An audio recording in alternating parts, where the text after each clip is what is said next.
Tago mo na yun.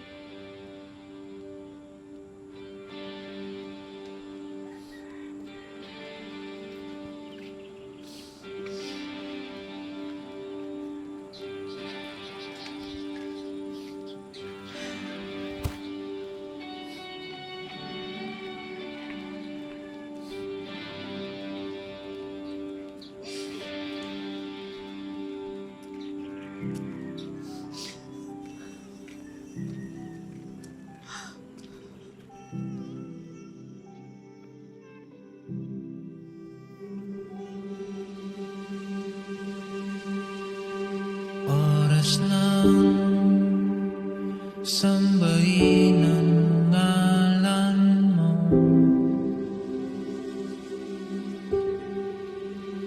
para mabuhay habang buhay sa puso't isipan mo. Sino pa ako para mapansin mo?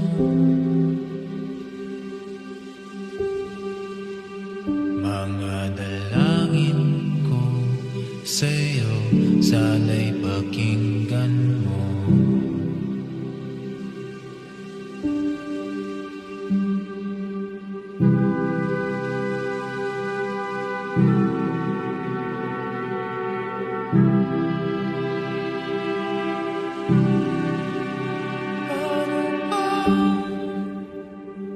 Ako magiging samsanto,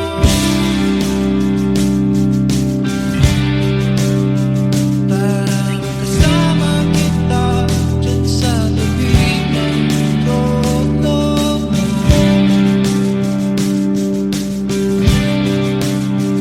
Hirap ang pagsubok ang daranan ko, bago ako magdaranas ng mga milagro mo.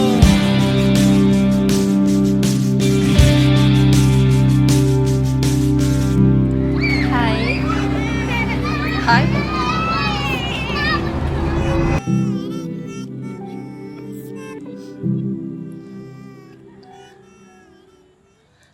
Tago mo na yan.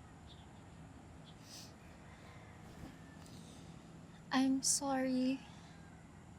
Jess, alam mo naman kung anong iisipin ng mundong to. Eh, para saan nga yung putang hinanghalik na yon?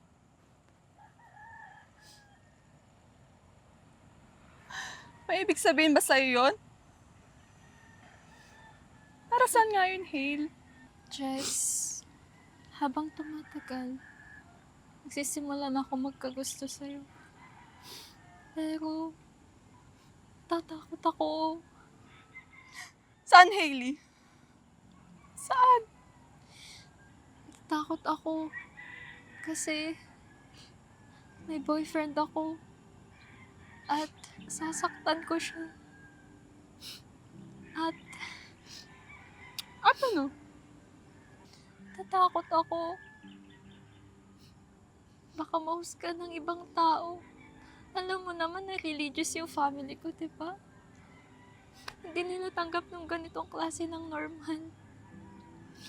Kasi kasalanan ng ganitong klase ng pagmamahal, di ba? Tama ba ako, Hale?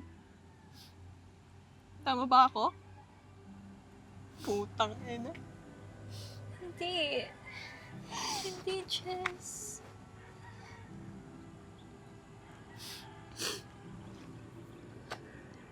Kasi ako, ikaw ang pinagdarasal ko eh.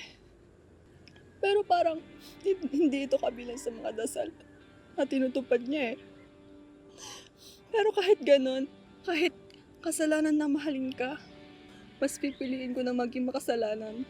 Mas pipiliin ko na maging abo sa apoy ng impyerno kaysa lumuhod sa kahal ng langit.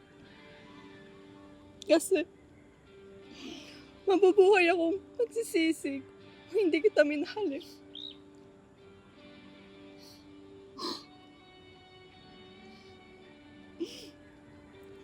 maraming iba't ibang paraan ng pagdarasal sa Kanya. Pero kamuhian niya ba ako? Kung ito lang ang dasal na alam ko.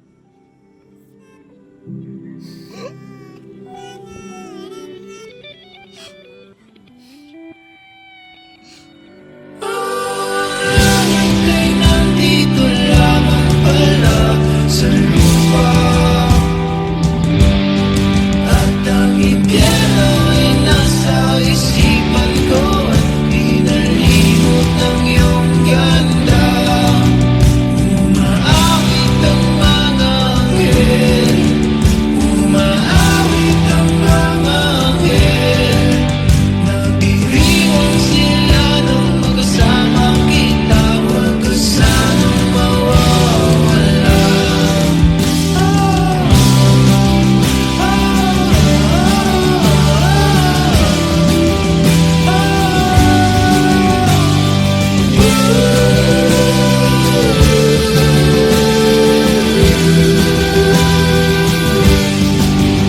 Mamamatay kung nakangiti kapag ikaw ang nasa aking tabi.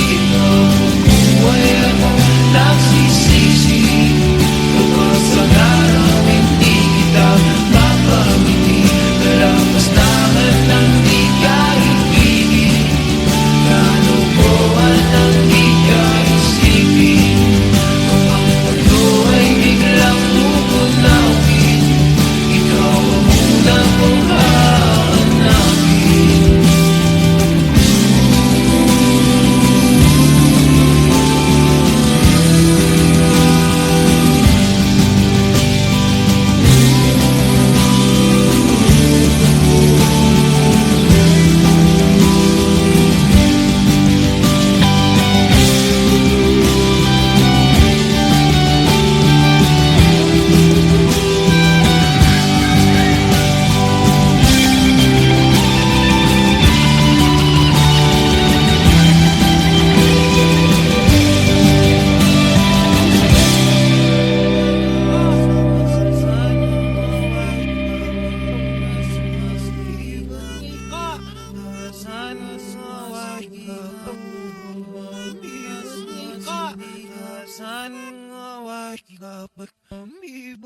Ka